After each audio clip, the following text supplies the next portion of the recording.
মানুষ যেটা চায় সেটাই কি হয়? না, হয় না। যেটা বলতেছিলাম পরে বুঝতে পারবেন কেন বলছি এই কথা।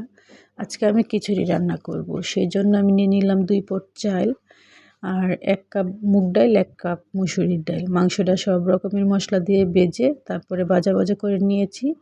এখানে আমি একটা কড়াইতে দিয়ে দিলাম পেঁয়াজ, তেল, সব রকমের মশলা দিয়ে আমি একটু নাড়াচাড়া দিলাম। দিয়ে মশলাটা ভালো করে কষিয়ে দিয়ে দিব পরে চালগুলো, মাংসগুলো। তো কেন বলতেছিলাম, আজকে খিচুড়ি খাবে আপনাদের ভাইয়া। আজকে আমাদের এখানে গ্যাস নাই, গ্যাস আছে অল্প। তো ওর জন্য ওই বলতেছে এভাবে মাংস দিয়ে খিচুড়ি রান্না করো, খাইতে ইচ্ছা করতেছে। কিন্তু খেয়ে যেতে পারলো না বেচারা, না খেয়ে অফিসে চলে গেল। সেজন্য বললাম যে মানুষ যেটা চায় সেটা হয় না। কিন্তু খাইতে পারছে, কিন্তু রাত্রে এসে খাইছে। কিন্তু দুপুরে রান্না করছি যেরকম মজা এরকম পাই নাই। সেজন্য আমার কাছে অনেকটাই খারাপ লাগছে। তো এই খিচুড়িটা রান্না করতে অনেক সময় লাগছে। রান্না করছি আর মনে একটু রাগ হইছি যে আজকেই কেন গ্যাস নাই?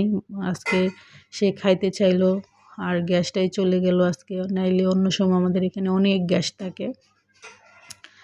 যাই হোক, যেটা বলতেছিলাম, এখন করতে হয়েই গেল। অনেক মজা হয়েছিল কিন্তু মনটা অনেক খারাপ। আমার হাসব্যান্ড খেয়ে যেতে